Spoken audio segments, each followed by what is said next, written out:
بسم اللہ الرحمن الرحیم۔ ملفوظات حضرت مسیح موعود علیہ الصلاۃ والسلام، 2 ستمبر 1904 بمقام لاہور۔ ایک روح پرور مجلس کی رویداد۔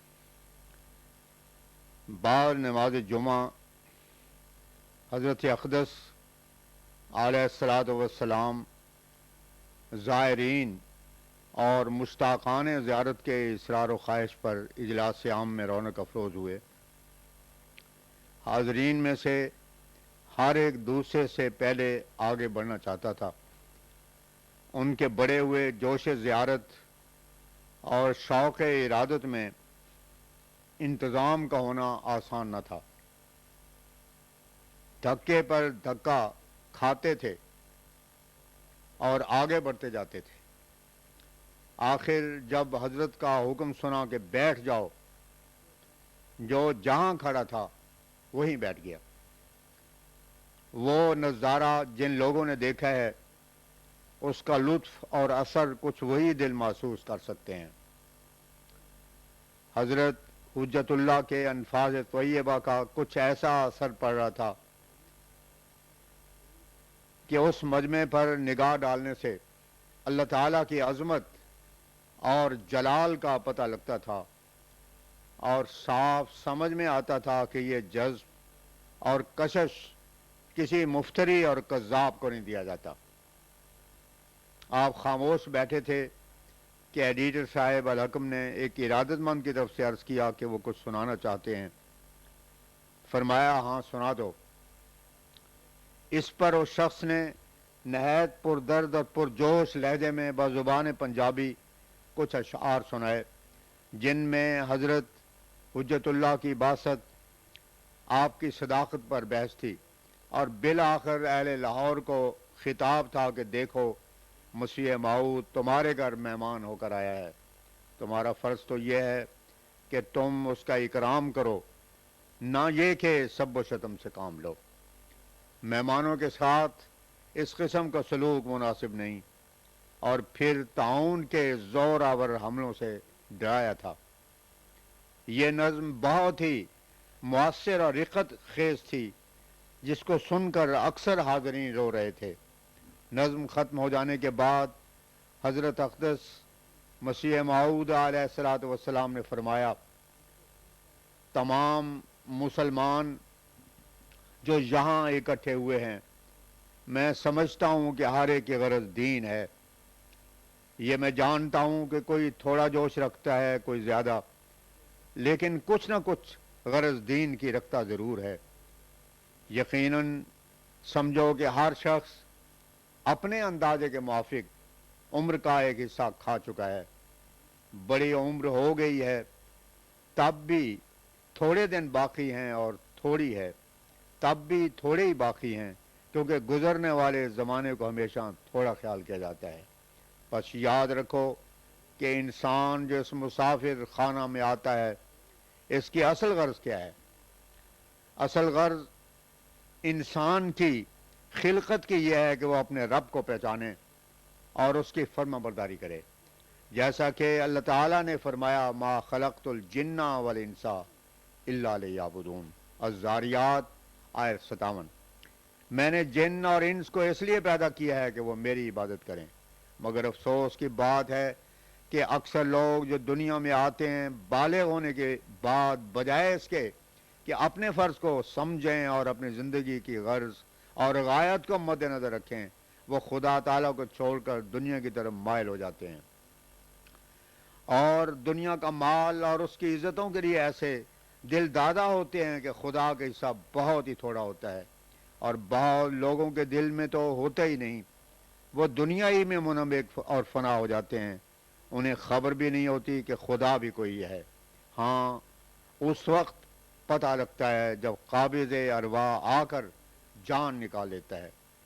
پس اس دھوکہ سے خبردار رہو، ایسا نہ ہو کہ مرنے کا وقت آ جاوے اور تم خالی کے خالی رہو۔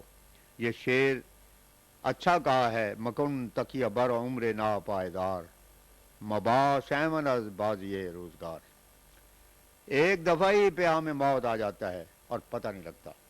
انسانی ہستی بہت ہی ناپائیدار ہے، ہزارہا مرضیں لگی ہوئی ہوتی ہیں، بعض ایسی ہیں کہ جب دامنگیر ہو جاتی ہیں تو اس جہان سے رخصت کر کے ہی رخصت ہوتی ہیں، جبکہ حالت ایسی نازک اور خطرناک ہے تو ہر شخص کا فرض ہے کہ وہ اپنے خالق اور مالک خدا سے صلح کر لے۔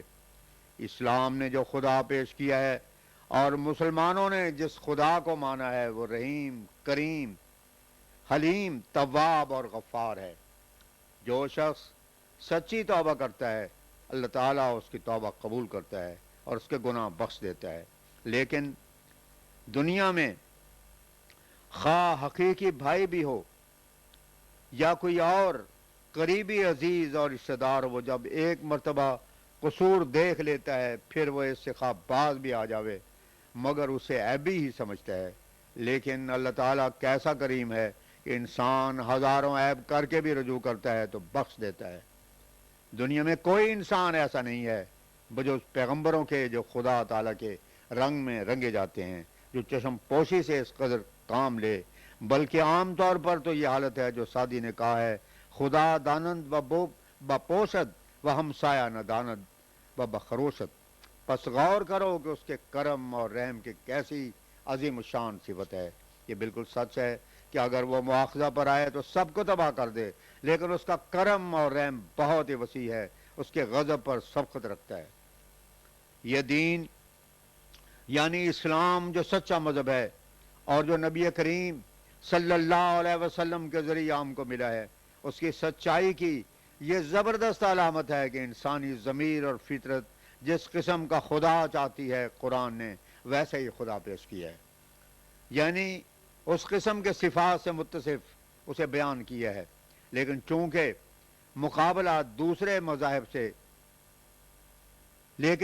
مقابلہ کے بغیر کسی کی خوبی اور عمدگی کا پتہ نہیں لگ سکتا، اس لیے ضروری معلوم ہوتا ہے کہ کسی قدر مقابلہ دوسرے مذاہب سے کیا جاوے۔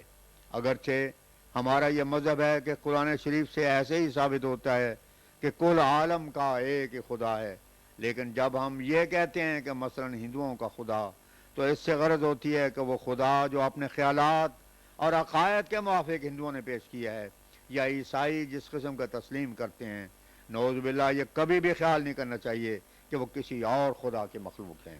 غرض جب ہم اس خدا کا مقابلہ ان خداؤں سے جو دوسرے لوگوں نے پیش کیے ہیں کرتے ہیں تو صاف طور پر اقرار کرنا پڑتا ہے کہ وہ خدا جو قرآن شریف نے یا اسلام نے پیش کیا ہے وہی حقیقی خدا ہے۔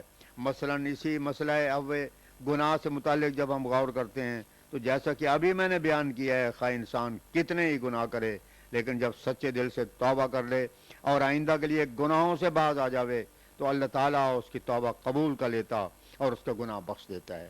لیکن اس کے بالمقابل ہندوؤں نے جس خدا کو پیش کیا ہے وہ اس کے متعلق ہمیں یہ بتاتے ہیں کہ وہ ایسا خدا ہے کہ وہ ایک گناہ کے بدلے کروڑوں جونوں میں ڈالتا ہے، اور جوئیں، پسو، درند، چرند، یہاں تک کہ پانی اور ہوا کے کیڑے، یہ سب انسان ہی ہیں جو اپنی شامت اعمال کی وجہ سے سزائیں بھگتنے کے واسطے ان جونوں میں آئے ہوئے ہیں۔ دوسرے الفاظ میں یوں کہو کہ جس قدر مخلوقات انسان کے سوا نظر آتی ہیں وہ سب انسان کے گناہوں کے طفیل ہے، اور خدا تعالیٰ کو معاذ اللہ اب تک ان پر کوئی رحم نہیں آتا، اور وہ ایسا سخت دل پرمیشر ہے کہ وہ رحم کر ہی نہیں سکتا۔ جب یہ عقیدہ رکھا جائے گا کہ ہر ایک گناہ کی سزا میں ضرور کئی کروڑ جونوں میں جانا پڑے گا تو گناہ کے معافی اور رحم پرمیشر میں کہاں پایا گیا؟ کیونکہ جونوں کے اس چکر سے تو کبھی نجات ہی نہیں ہے۔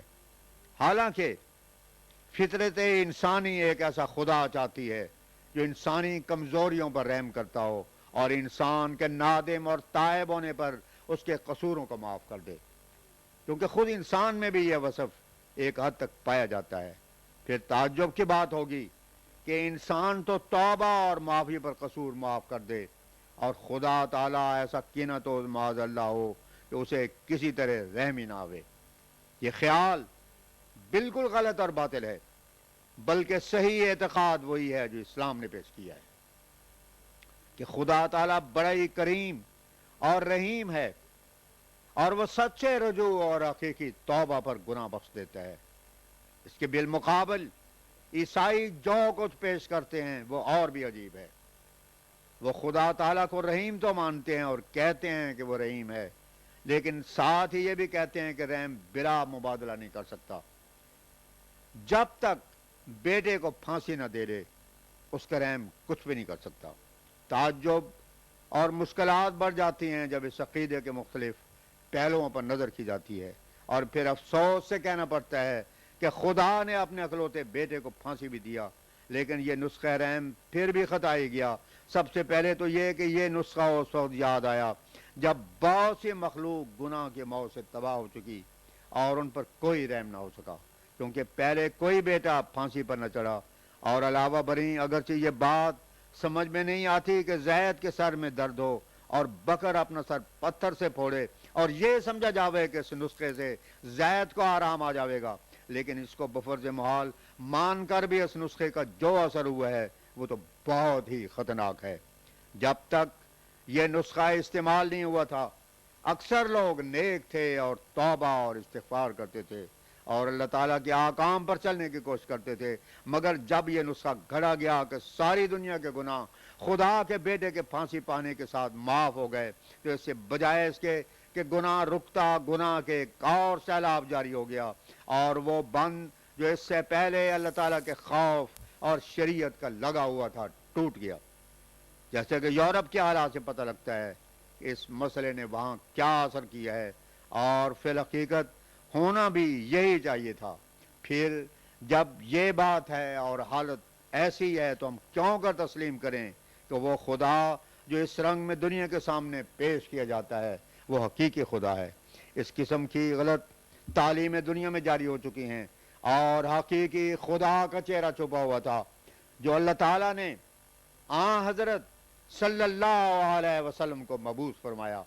آپ نے آ کر دنیا کے سامنے وہ خدا پیش کیا جو انسانی کانشنس اور فطرت چاہتی ہے، اور اس کا پورا بیان خدا تعالیٰ کی سچی کتاب قرآن مجید میں ہے۔